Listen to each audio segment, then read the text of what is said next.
Folks, Substack was being racist against us. We tried to go live for 5 minutes. This is the weekday check-in of Democracy Ish. The fabulous Danielle Moody is with us. Where is Danielle Moody? She is on the floor, somewhere in an apartment. Blink twice.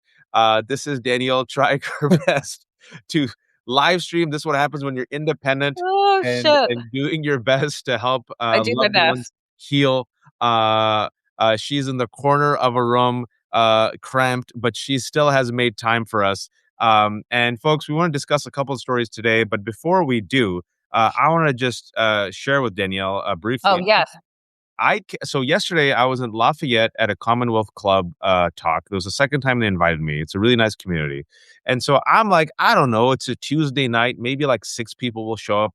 It was packed, and I met people. Danielle, literally, there was someone who said we drove an hour and a half from Sacramento. Someone else said we drove an hour from Livermore. Other people, one nice lady sent me a handwritten note, which I'll share with you, saying, "I love listening to you. I love listening to Danielle. I discovered other people like Ellie. Thank you for what you Oh, do." And I was like, and I share this, folks, with utmost sincerity. Like, people listen to us? Like, like, I was like genuinely shocked. I'm like, how do you know me? And they're like, we listen to Democracy Ish. And you're like, oh, that airs? I'm like, oh yeah, I kind of do that every day.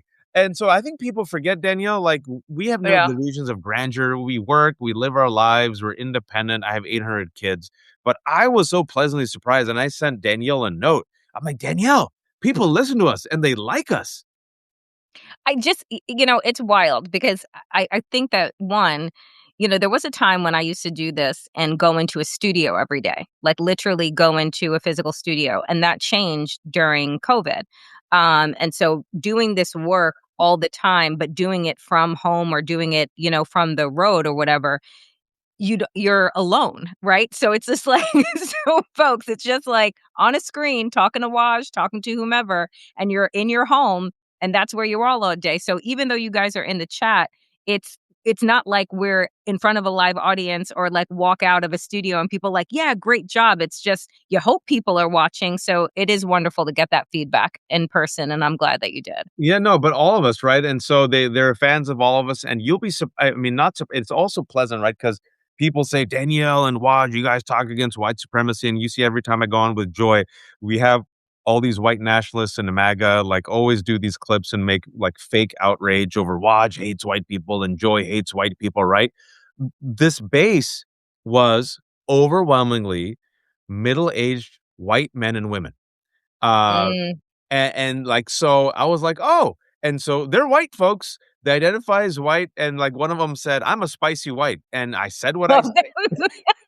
I said what I said. I was very blunt in my talk, much like we're very blunt, and they were with me. Like, they were the critiques of the Democratic leadership, the critiques of the oligarchy, the critiques of white nationalism, the critiques of fascism. That crowd was with me, and that's our crowd. So which I which love it. which affirms that, yes, white folks also are against white supremacy. You can talk about these issues. They are with us. They're being radicalized in real time. I said what I had to say about Israel and the genocide. They were with Mhm. me. I said what I had to say about the war. They were with me. This whole nonsense narrative that the DNC and corporate America has created of this mythical white person that you can't step on their toes. I found that to be bullshit yesterday, Danielle. Yeah, and I think that that's right. And look, it has nothing to do. I think the timid nature, right, with which like we know that corporate mainstream media works, is about who is in running the networks. It is about who their donors are. It is about continuing with advertising. It always has to come back to overt capitalism and the ability to keep those ads rolling in. And so, what do? You make everything milk toast. You make Right? everything not a big deal. It's funny. I was saying this earlier to Jared. Um, I got invited to go back on TV for the first time in months, right? And so I was Let's like, show. so I don't know yet because I they were like, "Oh, Danielle, when are you available?" And I'm like, "Oh, I'm available next week, right?" And it's So who? so they're like, when are you available? I said, oh, okay. And I'm thinking to myself, I'm like, should I go? And I was thinking about the conversation we had when you were on what, last week or the week Last before? week, and then right after me, Anna Cabrera gets canceled. Right. So I'm like, I said, look, I'll go on, but I'm gonna tell the truth. right? Like, I'm gonna go on, and it'll probably be the last time I get invited back, but I'm gonna tell the truth about what's happening. Like, you wanna talk about midterms, you wanna talk about all of these things that you think, is part of the horse race of politics, and you don't recognize that, like, we're in the midst of the crumbling empire and living in the most dangerous time in modern history, right? And, but you still wanna have these kinda cutesy conversations, and I said, "I'm gonna look like Leonardo DiCaprio in Look Up." And Don't Look Up when he's sitting there and he loses it Yeah. on the morning anchors. And so we'll see, but I'll keep folks posted. Yeah, it's because only 1% of adults apparently are watching cable news now. I mean, it's dying. Yeah. And the fact that Joe Kent, a white supremacist who then quit, who was the director of our national CTC counterterrorism center, and said we went to war with Israel. He didn't go to Fox, folks, right? Who did he coordinate with? Tucker. He went on Tucker. So this is a brand new game, and we see still. And I want. Yes, we're gonna mock Donald Trump. We all know, folks, but I think this is all, if you will, connected. This a type of fake narrative that the DNC and corporate America has sold of this mythical white moderate voter, right? That we have to go centrist. The DNC will do anything except go to the left where it's basis, right? And then Mhm. you have corporate America create this narrative. No, no, we have to go to the moderate white, even though all the polls show that the moderate voter is actually not just white, it's black, it's middle aged, and they are very economically liberal. They want fighters. Poll after poll is showing this, right? But then you have the third way, these corporate donors, these corporate Democrats, right? The third way, the Ezra Iglesias punditry, right? Who had their conference 2 weeks ago. And in that conference, folks, guess what they talked about? Guess what was the main issue, according to the New York Times? Not stopping fascism. Oh, no, not stopping the genocide. These were the corporate Democratic donors who got together. Their main issue was stopping AOC. And what they keep telling us is you can't run to the left. Abolish ICE is crazy. Saying no to APAC is anti-Semitic. Criticizing Israel is nutty. Taxing the rich is radical. Oh, no, no, no. And Mm. yet, again and again, all the polls are showing we want fighters. And why am I connecting this to this Yeah. breaking news? Because we just got news of the following. I'm going to read it. Mhm. House Judiciary Dems earlier today. This is from their Twitter account. I'm going to just quote it. Major breaking news. Damning new documents from special counsel Jack Smith's investigation obtained by Representative Raskin and Judiciary Democrats revealed the following. Folks, none of this is surprising. It still should be It's shocking. and it's not even like it should be breaking news because we go ahead, go Yeah, ahead, go ahead. here we go. Trump stole classified documents to advance his business interests. Are you shocked? Why? Trump showed classified map to unnamed passengers on a private plane. Did the same shit in the first administration. Trump stole documents so sensitive, only 6 people in the entire US government had access to them. Prosecutors warned that some of the materials posed an aggravated potential harm to national security. Now, you're saying, Waj, what does this have to do with corporate Dems and centrists and the narrative that you and Danielle are talking about? Danielle, Mm, can you remind us all mhm, who was the attorney general for 4 years in the Biden administration mhm, when we knew about this, when there mhm. was the appointment of Jack Smith, when we knew that Donald Trump incited a violent insurrection? Can you tell us what happened in those 4 years when we had access to this information? I mean, look, Merrick Garland, Merrick Garland, Merrick Garland, Merrick Garland. I continue to say, and we talk about it often, that we are not just here in this moment of collapse because of Donald Trump and MAGA. We are here because of the capitulation of Democrats. We're here because Merrick Garland stood before the American people and said that he wanted to preserve institutions, right? That was his job, to preserve the institution. It took him 2 years to appoint a special counsel. And in that time, what was Donald Trump able to do? Remember, here's the thing. This is because a fighter would actually know this, right? A Right? fighter would know this, that Donald Trump was his weakest right after the insurrection. He was his weakest right after he lost the election And then we had the insurrection and Republicans, right? If you remember, the handful of Republicans that were denouncing Donald Trump at that moment, okay? As soon as Joe Biden had been sworn in, as soon as he appointed Merrick Garland should have hit the ground running. And what could he have hit the ground running with? Right? He didn't even have to get a special counsel yet. He should have, but he could have hit the ground running with the Mueller report, Yep. right? Because guess who was no longer president of the United States? Donald Trump. What did the Department of Justice's memo say? Well, it is not within our purview. It's not within our conditions to be able to go after and investigate a quote sitting president. Donald Trump was no longer a sitting president after Joe Biden was sworn in. So you waited not a month, but 2 years. You allowed Donald Trump to rebuild his persona, rebuild the base stronger than it was, go on a campaign for 2 years about how the election was stolen from him. And then after he declared that he was already going to run again, then you decided to appoint Jack Smith, giving him only essentially what did he really give Jack Smith? Not even 2 years. He gave him probably about 15 to 18 months. Not 2 years. Nope.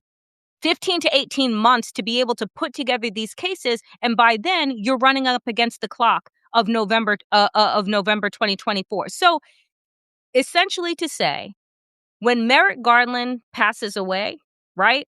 His legacy will be Donald Trump. Yep. And it's the same thing that I say about Joe Biden. Again, you wanted there to be some type of poetic justice in appointing Merrick Garland, who was denied a seat on the Supreme Court. And you wanted to provide him with his big moment, right? And have a you gotcha with the Republican Party.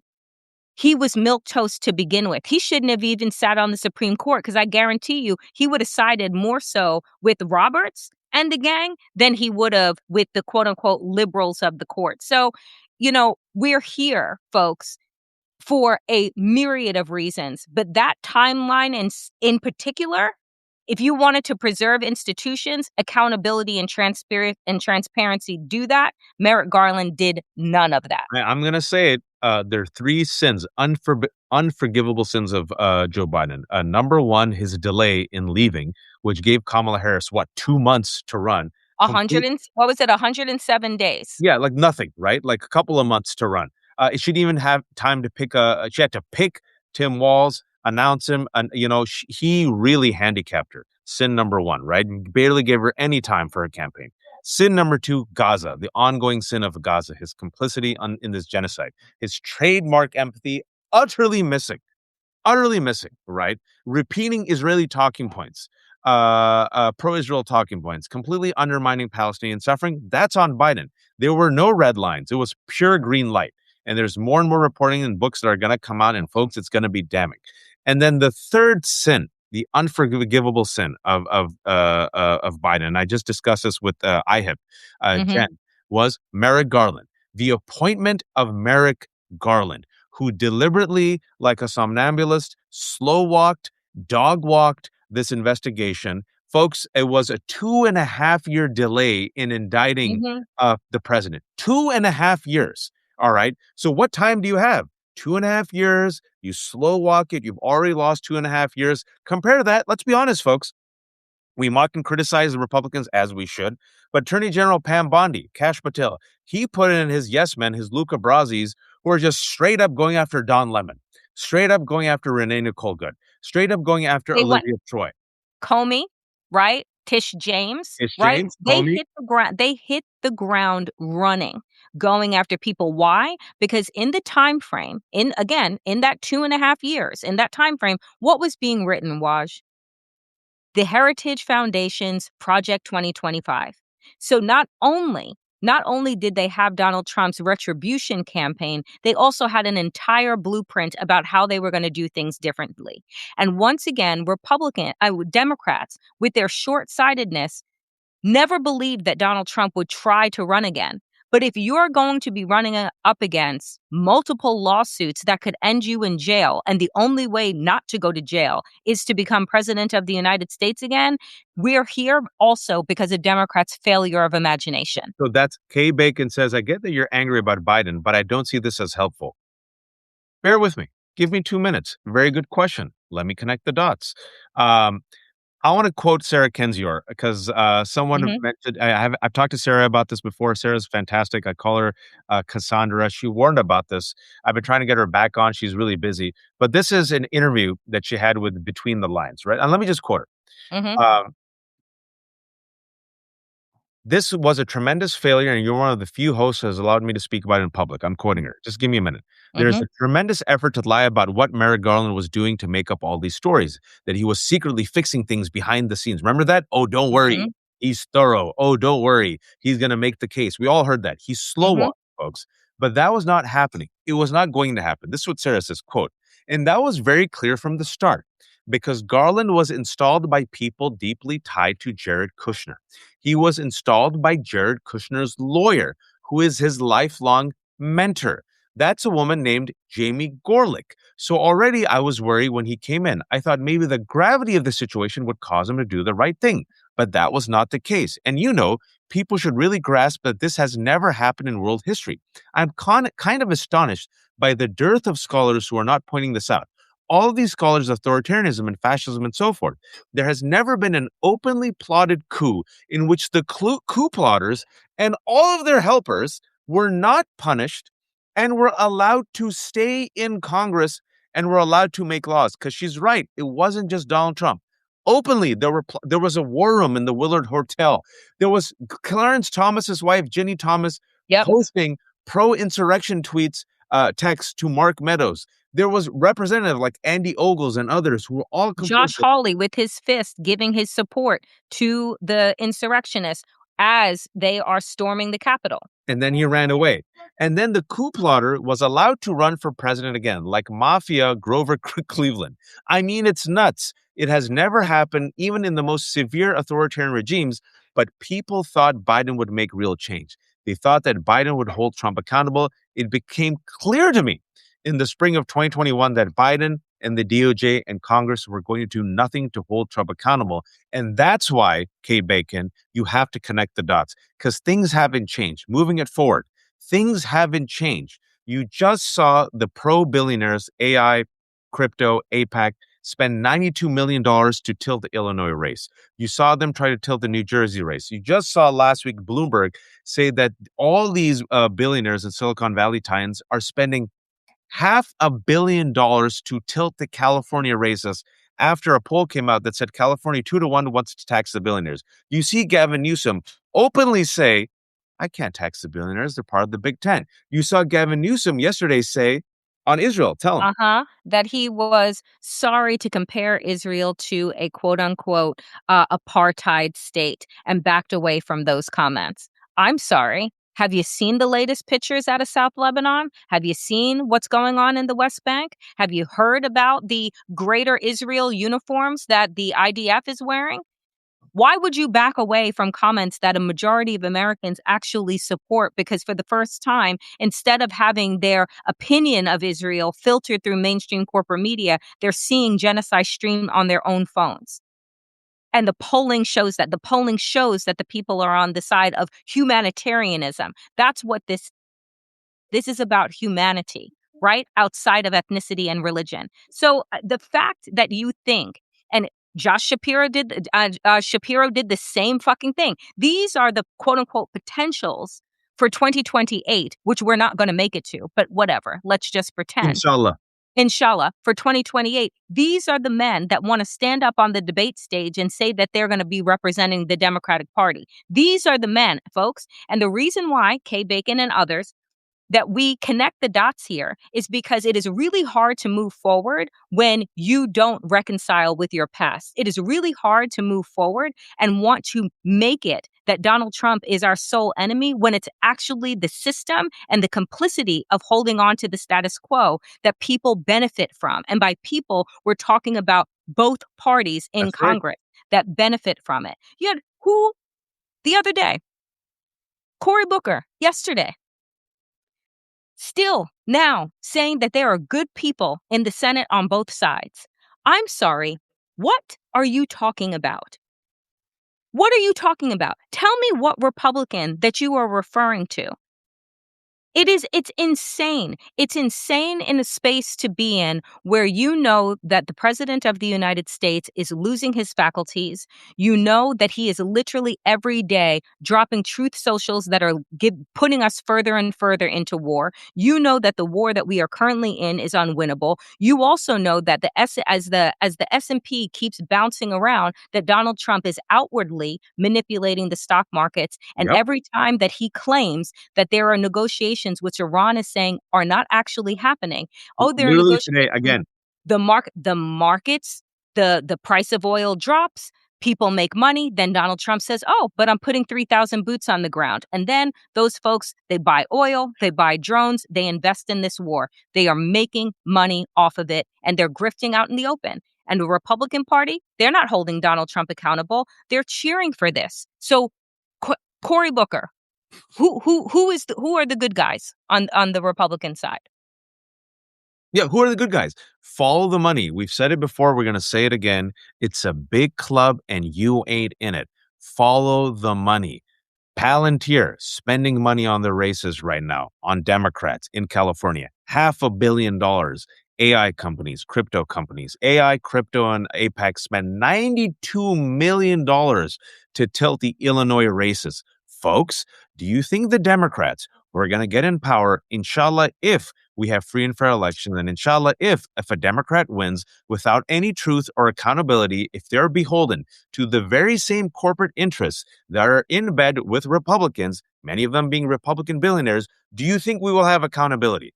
This is why, this is classic America. We want to get a reconciliation without truth. Just skip ahead, skip ahead. Come on, don't be Yep. divisive. Don't talk about Gaza. Don't talk about Biden. Don't talk about Merrick Garland. Skip ahead. Don't talk about Democratic complicity on the war on terror. Don't even talk about the war on terror. Don't talk about the war in Iraq. Don't make a beeline, a complete beeline from the war on terror to Donald Trump. We don't get Trump without the war on terror. We don't get ICE without the war on terror. DHS was created in the aftermath on the war on terror when America said, we'll give up our freedoms for the feeling of safety. We'll give up our liberties for the feeling of security because we're perfectly fine with our government going against the Browns, the Muslims, the pro-Palestinian activists, Mhm. the undocumented, the El Salvadorans, the trans. And what did we keep saying? Fascists come for everyone. Fascists come for everyone. And now you got ICE in airports, you got Courts. ICE in schools, you got ICE killing Renee Nicole Good. And what did they call Renee Nicole Good while her body was still warm? You know what they called her? A Domestic domestic terrorist, terror. what they call people like me, the Muslims. It all comes full circle. And now you're telling me vote blue no matter who. Don't ask these questions. Don't talk about this. Just vote blue no matter who, and everything will be fine. Chuck Schumer is saying, we're going to run on affordability and accountability without giving me any specifics. I have no faith in you. What affordability and what accountability when Chuck Schumer in February, a month and a half ago, you literally sat there in New York with cameras on you and you said, while there's an ongoing genocide, my number one goal, my number one, what do you say? As Senate Minority Leader, I will always be committed to giving Israel all the aid that it needs. And then you literally have APAC Yep. taking money from right wing billionaires trying to tilt the New Jersey race, North Carolina race, Illinois race. And I asked Hakeem Jeffries, and he says, I will take money from whoever I want to take money from. Yida booda bada bida booda. And you still have a majority of this Democratic leadership not embracing abolish ICE, even though 50% of Americans abolish ICE. And I asked Hakeem Jeffrey, he goes, I can't hear I don't understand what you're saying. I don't Yeah, understand what you're because I saying. have because I have money in my ears. More anger against me than against Palantir, against OpenAI, against friggin' these right wing billionaires. And you're telling me that if you get a corporate centrist Democrat like Gavin Newsom, that he's going to And hold your these hero. people accountable? Miss me with it. He's Sorry. not Fool get me like once, fool me look, twice, fool me three times. I'm done. I mean, all we've done is been fooled. And I think that at this point in time, when people say, well, if that's the choice, like we got to go with where, if that's the only choice, it's going to be better than the alternative. And what we're saying, this is why we're connecting the dots. What we're saying is that you're here because of status quo corporate capitalist Democrats. You're here because they keep under delivering. They keep giving us the crumbs and telling us to make a meal out of it over and over again. We had an opportunity. Just think most recently about that disgusting State of the Union. Yep. Just think about that. Who they decided to do the rebuttal. Not the most popular Democratic socialist in the country, not the most popular, politicians in the country right now. No, they went for the milquetoast centrist Democrat in Virginia. Yep. Right. So we have to, if folks, the place that we're in is that if we don't wake up and realize that one, the country that you have loved, the country that you knew is not coming back.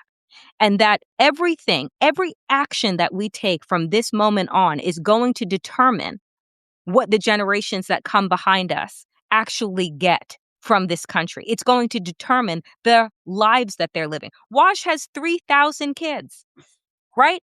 Like, we're not sitting here blowing smoke into the air for ourselves. It's so that they can have some type of life, right? That isn't just based in survival. So if we cannot, if these Democrats, right, that are parading right now while Cory Booker's on his book tour and friggin', Hakeem Jeffries is Apex bagman, if we can't say to ourselves and to them, we deserve better, we're voting you out. We're not going to accept your bullshit anymore. We're not going to accept this. Well, we have to find a compromise. You know what I saw yesterday? I wanted to scream.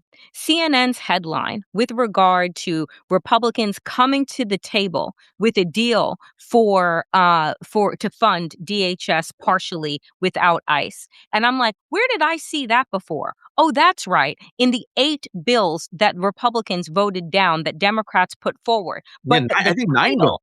9 oh, bill. 9. So the title, though, was like Republicans propose a deal to stop partial government shutdown, as if what it should say is Republicans finally develop a deal, right? And stop voting against the Democrats, right? Over and over again. Or Democrats propose 9th bill to fund TSA. Clean bill. Clean bill. Republicans refuse. That's actually the story. But they write it in a way that makes it seem like Democrats are being unreasonable because we don't want ICE agents in the street murdering us. We're crazy for that, Watch. Yeah, we're the crazy ones. And Democrats would, folks, just don't listen to me and Danielle. Trust the evidence of your eyes and ears. It's been a decade, not 1 year, not 2 years, not 3 years, not 4 years, a decade. And They're not built for this. They're not made for this. They will do everything. Democrats will do everything. I'm talking about the leadership, not all Democrats. They'll do everything except move to the left. Notice it. They'll do everything except move to the left where their base is. Now, people say, why? Is it a conspiracy? No, because the fight is in between their donors and the base. Now you say, Waj, give me another example. After everything we said, let me give you one more example. Mamdani. The most popular elected official in America right now is Zoran Mamdani. That's just the fact. You would assume smart politics. I might not like this guy. I might not like this guy's politics, but for whatever reason, people love him. Let me ride his coattails.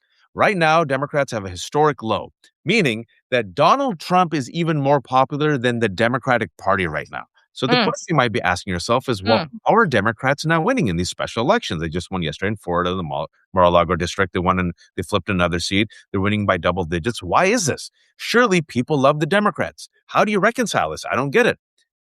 These people aren't becoming Democrat. These Latinos, these independents, these Trump voters aren't voting for the Democratic Party.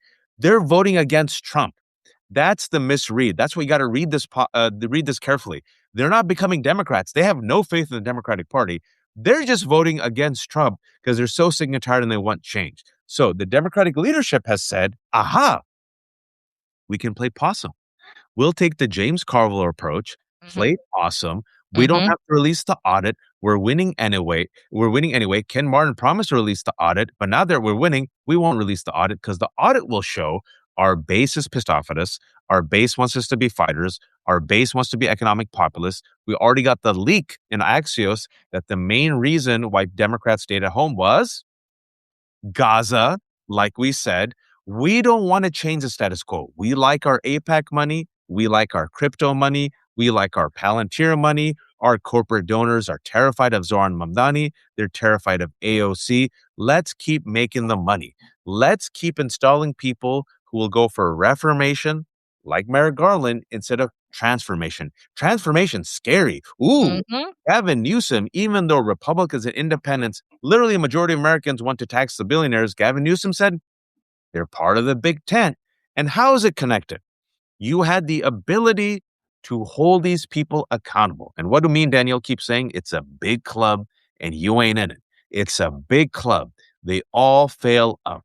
And speaking about Donald Trump doing Donald Trump things, I'm shocked. I'm not surprised. And now, folks, the same people paid by the same donors, part of the same incestuous 1% circle, they're profiting off of war crimes. Let me repeat this. They're profiting off of war crimes. Let me read this. On Monday, Mhm. $580 million in oil futures flooded the market in a Yep. sudden spike with no public news to explain it. Danielle, roughly 16 minutes before, let me repeat this, 16 minutes before Trump announced a pause in strikes on Iranian power plants. On the Friday before the war began, an unusual surge of more than 150 polymarket accounts placed hundreds of bets predicting a U.S. strike on Iran by the next day. Last April, a surge of bullish stock trade appeared minutes before Trump announced a dramatic 90-day pause on the Liberation Day tariffs that were roiling the markets. It seems, Danielle, that this Mhm. massive spike that I can see right now on the chart, right? Mhm. The $1.5 billion purchase, the $192 million Mhm. dump. Oh, yeah, there's a word for this. Insider Insider trading, trading. market manipulation, Danielle. I mean, it's just what pisses me off is that we knew this, right? Donald Trump is a used car salesman. Donald Trump is a grifter. Donald Trump doesn't pay people for their services. They were doing this before, but I want to remind you, they were doing this in the first administration, right? This is how Marjorie Taylor Greene went into Congress. Her net worth when she went into Congress was 700,000. Do you know how much she walked out of Congress with? Over 20 million. Over 20 million in 6 years. Can Wow. somebody explain to me a job where you could walk out $20 million richer? Right? And so every single time that there is a piece of legislation that is put up that would stop insider trading, and I'm just looking at Congress right now, that would stop the insider trading, that we know that people who have the ability to make the regulations and then to deregulate are the same people that get to then bet on those industries. And every time that a It's bill is all of them, introduced, Danielle. It's not just all Marjorie of Taylor that's what I'm Greene. saying. And every time a bill is introduced, Democrats and Republicans vote it down because what we have turned this into, right? What we have turned Congress into is a Ponzi scheme. That's what it has turned into. It is a place that you go in, you do some time, maybe you do 2 years, 4 years, 6 years, you make a bunch of money, and then you go out and you also can just Make more money. direct yourself to the lobbyists, direct yourself to the firms and make even more money because of your insider knowledge. Or you can direct yourself in front of a camera and then become an analyst and make even more money, right? So there is no other industry where you're able to do what it is that is happening. And so you're telling me 16 fucking minutes before Donald Trump makes this announcement, the My, market my is son just flooded. my son just looked at me and went, No, no, and now earmuffs. he's Leave laughing. leave daddy's office. Now he's laughing out loud. It, it wasn't me, boo. It wasn't me. It was Danielle Auntie. But she had every right to say it. He had every right to say it, no. But you look at this and I'm like, watch, they're stealing in front of our faces. They're stealing everything. And who's doing the regulation? Who did Trump appoint to lead, right? The SEC. Who is doing the regulation? The very people that you put in charge to regulate are the very people that are doing the grift. And And so no, no, but continue, continue. I it's all on all of our backs. Like there is no middle class. There is the 1% and then there is everybody else. And they're stealing from us. We have no health care. We have no Medicaid. We have no Head Start. We're poisoning our air. We're poisoning the water, poisoning the food. And these people got enough money to take a rocket for fun to Mars.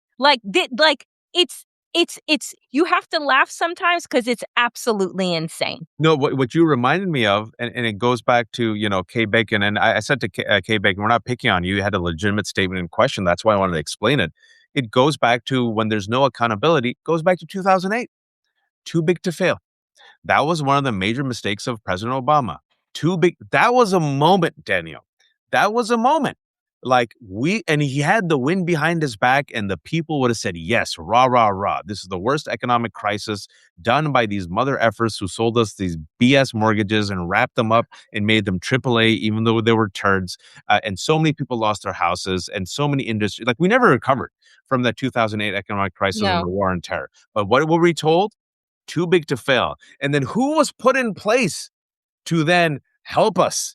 The same people from the industries, their buddies, Bernanke, remember that? All the same.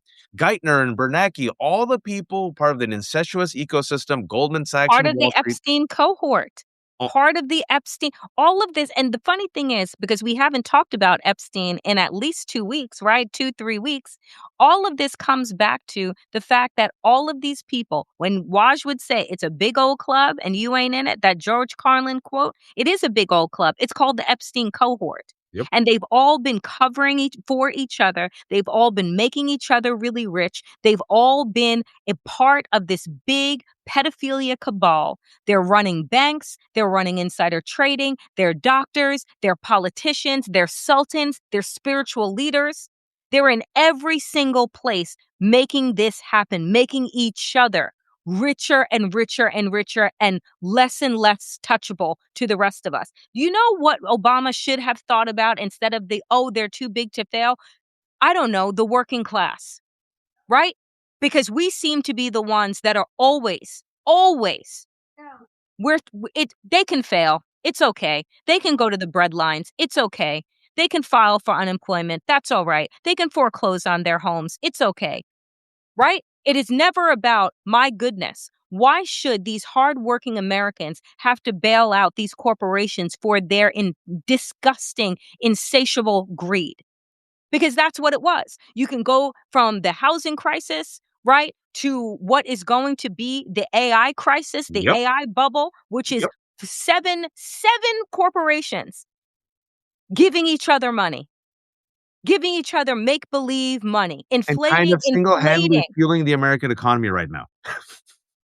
It comes back to this Epstein cohort of people that, by the way, still in operation, still running, just has a new headquarters. And I'm pretty sure, I think the address is 1600 Pennsylvania Avenue. Unclear, though, And, and, allegedly. and you know what? Real quick to that point, JP Morgan gave money, did business with Epstein after he was convicted. JP Morgan made a lot of money. Bear Stearns, he worked at Bear Stearns. De Rothschilds, there's a French investigation happening. It's a big club. I would love Jamie Dimon to explain why JP Morgan continued doing multi-million-dollar worth of business with a convicted sex offender. No one's asked that question. I would love to know what the plan is if indeed AI bubble bursts. And I talked to one individual who I won't name. He's kind of high up in the financial industry. I said, bro, I think this bubble's going to burst. He goes, yes. That's what he said. Yes. He said, America's all in on AI. And I said, that terrifies me, because if it's successful, that means a lot of people are going to lose their job. And if it's not successful, the bubble's going to burst. He goes, the bubble's going to burst. And I'm telling you all Yep. right now, Yep. the same people without accountability, without any type of transparency, without any of these people going to jail. You know what's going to happen if we have elections, if we have Gavin Newsom as our president, if the bubble bursts? I'm going to tell you exactly what's going to happen. Folks, I know this is tough, but AI is necessary for growth in business. Mm-hmm. It's integrated in our public and private sectors. It's just too big to fail. For the sake of growth, We need to bail out this AI industry. In They're America, going Waj, we take to care of bail each it. other. Yeah, they're going to bail them out. Mhm. Let me remind you, last week, Bloomberg said that all these mother efforts, as part of the same incestuous club, AI, crypto, it's all together. $500 million they're going to invest in the California primaries. Who is running in California primaries? Overwhelmingly, not exclusively, Democrats. So you think if these guys who take money, who drink from the same teat as the Republicans, are going to hold any of these mother effers accountable, I have a Trump diploma to sell you for $500 million. One piece of good news, Danielle, before we leave. Mm, Uh, Meta, this is good news. yes. Meta and YouTube found a negligent and landmark social media addiction case. A jury found the companies harmed a young user with design features that were addictive and led to her mental health distress. The social media company and YouTube harmed a young user with design features that were addictive and led to mental health distress. The jury found on Wednesday a landmark decision that could open social media companies to more lawsuits. Meta and YouTube must pay $3 million in compensatory damages for pain and suffering and other financial burdens. Meta is responsible for 70% of the cost, YouTube for the remainder. A small short term victory, folks. Meta has openly pledged money to both Uh, sides. YouTube gives money to both sides. My prediction is this will be the first and last one, unless in the primaries, we elect those Democrats who promise to take on the oligarchy. This is it right now. This mhm. is a sliding door moment. This is a major opening. These mother effers know what they're doing. They know about the addictive Yep. capabilities. They know how they're harming the mental health. They're the new tobacco, Waj. Big Tobacco, remember? Big Tobacco came out with report after report after report. They knew that their products cause cancer, and they did not care. Just in the same way that the Sachs family, that is responsible for the opioid crisis, had reports that they knew that the opioids that they were selling were addictive, Did not highly care. addictive, did not care because you got to make more money. And so 300 million, that is a drop in the bucket. That is what Mark Zuckerberg and the others spend at lunch, right? Like, so my thing is, yes, it is good news, but you need to actually hit these companies where they feel it. The actual accountability needs to be into the billions where it actually hurts. $300 million they can find in a couch cushion. I want regulation. I want federal regulation. I want state regulation. I want the fear of God in them of investigations. And I want old school Roosevelt antitrust busting. I want to bust them. I want to investigate them. I want to regulate them at a federal and a state level because that's what will terrify them. What they're going to say is, we're going to move from California like Elon Musk and take our business to Texas. Okay, federal law, right? I want an attorney general to go after Yep. them.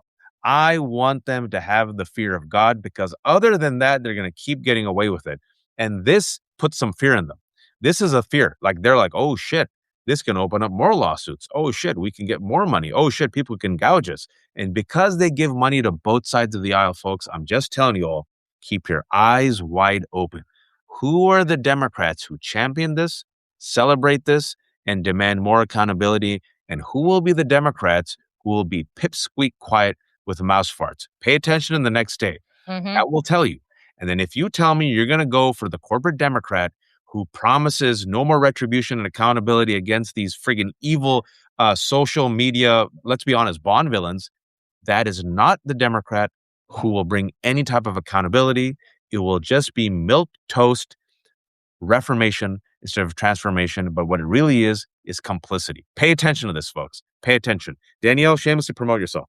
Yes, my friend. Thank you so much. So, folks, you are watching this on both the Damn Digest and the Left Hook.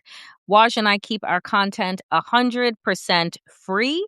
But if you have the ability, folks, to become a paid subscriber, we're both running specials right now for the remainder of the month. Yes, Waj just dropped mine in the chat. Please do consider becoming a paid subscriber. Support independent media and help keep us going. We are people powered. And then also, I will be live again at 5 p.m. Eastern with the Danielle Moody Show. So do be sure to tune in. And if you can't support us monetarily, folks, just like, comment, and subscribe for free. It goes a long way. Folks, I'll be back in 1 minute with Jessica Denson. Who I know, and then I don't know what's wrong with me. I haven't slept. I told Danielle I haven't slept. I came in at, I took a red eye 11. I got in at 9 a.m. Kylie, Oh, how was the airport? I went to the easy ones and I did red eye, so it was quick Good. for me. Okay. Thank Okay. God. Good I for brought you. my Good for you. passport, and I avoided it. They're like, "Would you like to take $500 extra dollars to go to Houston?" I'm like, "Hell no!" Like, no, never, no. I got here at 10 a.m. Kylie from IHIP said, "Can you join Jen?" So I joined Jen at 1:30. Then we had Miles and Olivia. We had Danielle, and now I have Jessica Denson on, who is helping the DC No Kings rally. So we're going to be talking about No Kings 3, and she has something called Remove the Regime. So that'll be on in 1 minute. Join us. Thank you all for watching. For the 1,400 people who joined us late, this will be up later on Daniel's Substack and my Substack. Please subscribe. If you have a few dollars, become a paid subscriber. If you're not, it's all free. But please, oh please, whatever you do, don't be Be a a fascist. fascist. Thank you all. See you on Friday. See you on Friday.